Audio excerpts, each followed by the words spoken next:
and welcome to another episode of Animal Search TV. We hope you're enjoying the warmer weather. So, what have we got coming up in the show today? We see an amazing story of one plucky hand-reared puppy courtesy of the Scottish SPCA. We see how staff at Wood Green are getting on during the coronavirus lockdown. And a great film from Dogs for Good, all about living with an assistance dog.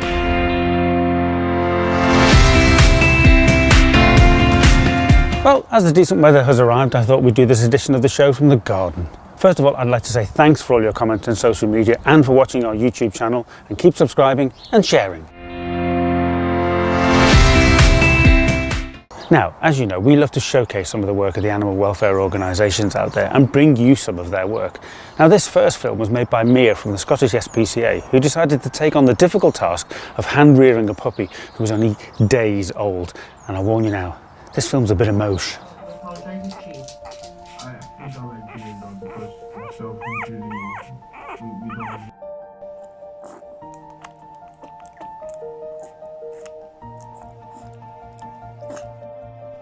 Just after 8 o'clock, and we have, she has just been fed, and she's now having a snuggle, fat and happy and warm.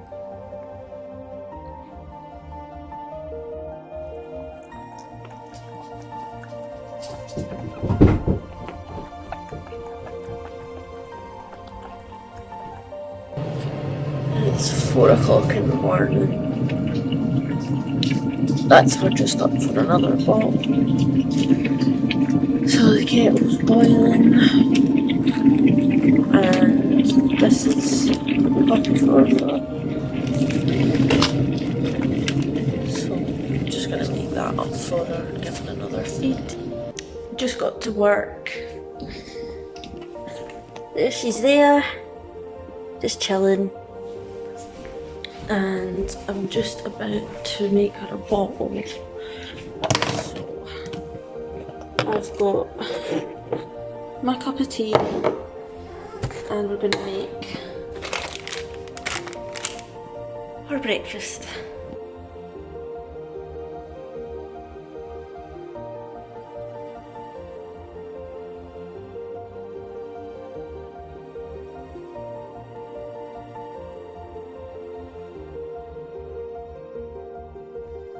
So we just got delivered a snuggle toy for the puppy, which has a heartbeat thing in it, and it comforts them.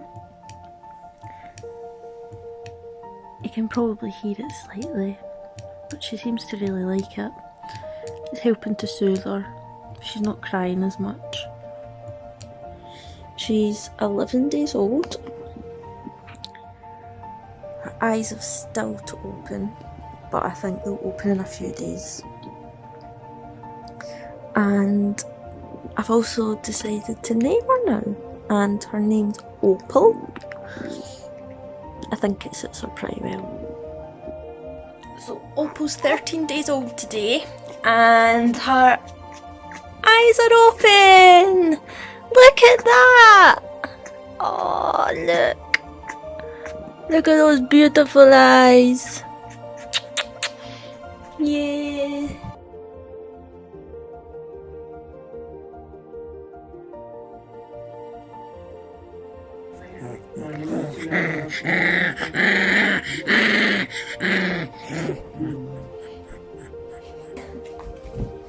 She's a big girl now. Oh, Paul, what age are you? You're 6 weeks. Yes. 6 weeks old. Oh, you're a big terror. Yeah.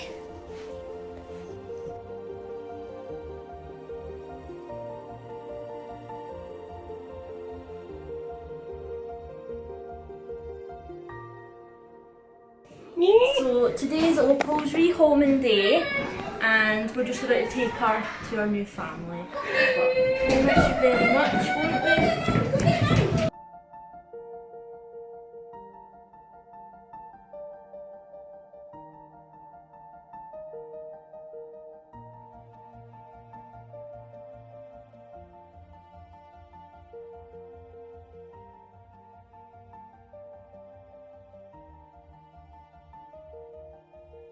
You see, hi everybody! Yay!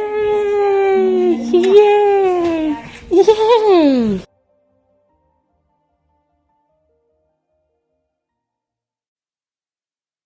Wow, so terrific work there from Mia, and I was convinced she was going to keep Opal, but she seems to have found her the perfect forever home. And you can find out more at scottishspca.org. Now, it's clearly a really tough time out there for all animal charities, and Wood Green Animal Charity put together this terrific little film to show how they're coping during the corona lockdown.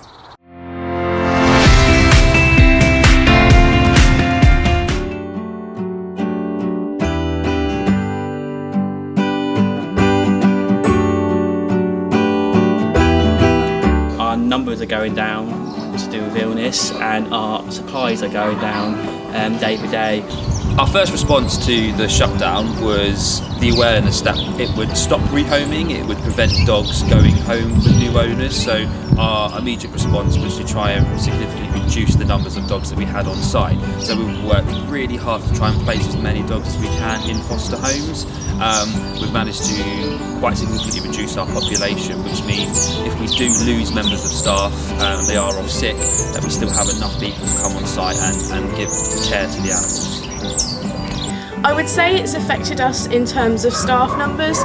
So some people, for various reasons, have had to self-isolate, and also for the safety of our volunteers as well. We have recommended at this point in time that they don't come in, just to obviously keep them safe as well. So it has been a struggle in terms of numbers of people, for sure, definitely.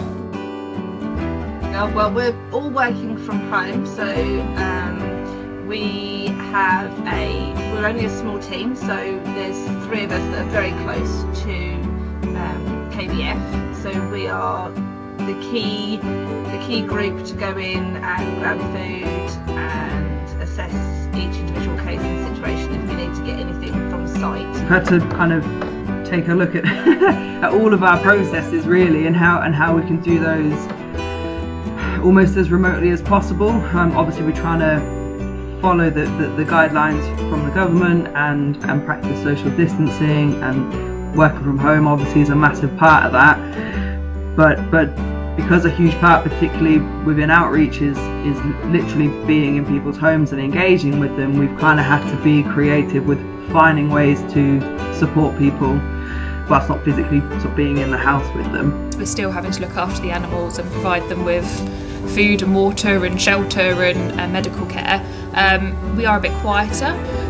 It is more the sense of having to change the way we work with my fellow employees. So whereas before we're quite a social team, as it is with I think all of the sections here, we're quite close knit and we spend a lot of time together. So it's been quite difficult on that sense, on a team sense, that we're having to social distance and avoid each other and spend most of our communication either via radio or phone. I can't take my job home, I can't take all of my lovely animals with me, I don't have enough space, so someone needs to come in to feed him, clean him and make sure they're happy and healthy to carry on.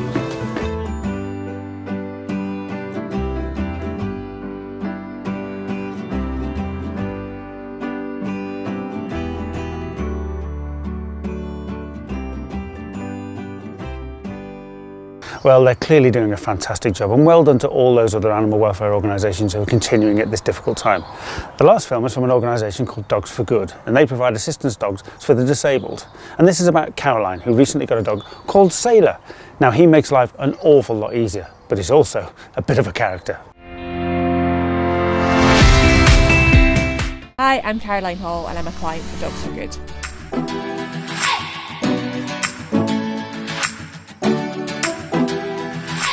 I had a spinal stroke in 2012, and during my recovery in hospital I came into contact with an assistance dog, and because I was from an animal background and I was an animal person, it really helped and aided me to recover really and have a bit of contact with the outside world. Once I was discharged from hospital a few years later, I met a lady on crutches who had an assistance dog. And I was amazed because I didn't think that was an option open to me. I thought that actually Dogs for Good only helped wheelchair users, in my naivety. So I suddenly realised that that could be an option for me. So I applied on their website, and it was a long process and a long wait, but it was definitely worth it, because 18 months down the line, I got the phone call to say that I had been matched to Sailor. So Sailor is nearly a 2-year-old black lab. He's tall, lanky, and really quirky. There's some things he loves doing, it's some things he doesn't like doing quite so much, but he is always there to help me. He absolutely loves doing the laundry. So quite often, if there's no laundry to be done, Sailor will actually make his own laundry, so he will go and find things that he thinks could possibly need to go in the washing machine. If the door's open, he'll put them in the washing machine, and then he'll load them into the washing basket, just in case that's what I need doing. So having an assistance dog is a big commitment. What Dogs for Good are very good at doing is making sure you take responsibility for your dog to help build that bond with them. And certainly that you have to step up to the plate and be willing to do that. Day-to-day life with Sailor is an absolute hoot, to be fair. There's not a day goes by that he doesn't do something that both me and my partner just find absolutely hilarious. But he will wake me up in the morning for his breakfast to go out, and then he will help me throughout the day. Anything I drop, he'll pick up. Anything I like, if I need my stick, he'll go and find that for me. If I'm in the garden, he'll go and find tools that I need, and it's just generally a massive help for me. At the moment, we've got sort of a basic set of tasks that Sailor can do, so now it's a case of adapting them into different situations. So now that the weather's a bit nicer and we're obviously on lockdown, we're doing a bit more in the garden, so where I've been working with him to fetch things like my trowel or bring my weed tub for me, and certainly now that we've got a lot more time obviously in the house, we can work together to get different tasks now. Good boy. Oh dear. I applied through their website when their lists were open, and I had to attend an information day, and from there we then applied fully to have an assistance dog, and then we had to wait sort of 18 months before we were matched, because Dogs for Good are really good at taking a dog and looking what their skills are and matching those two together, so that I walk very slowly, so I need a dog that's going to be very good on the lead and very steady on the lead, and that's what one of Sailor's absolute skills is, that he is exceptionally good on a lead. So if you want to know more about Dogs for Good, just go to their website. And also at this time, obviously charities are struggling, and if you could or would like to donate to Dogs for Good, that would be absolutely fabulous, because it is a really worthwhile charity that has changed my life.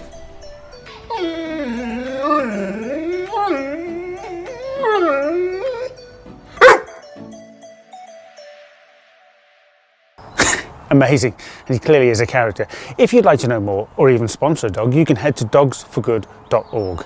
Now, if you want more of your pet related stuff, you can download our podcast on iTunes and Spotify. And this week, there's an amazing story of a cat that was reunited after 2 years, 4 months and 10 days. Download it, Animal Search UK Pet Detective Podcast. Like it and share it. Well, sadly, that's all we've got time for on Animal Search TV this week. If you see anything we should be showing, get in touch with us at media@animalsearchuk.co.uk. And remember, you can register your pets for free on our website. So please subscribe, like and share, and I'll see you next time. And remember, be safe.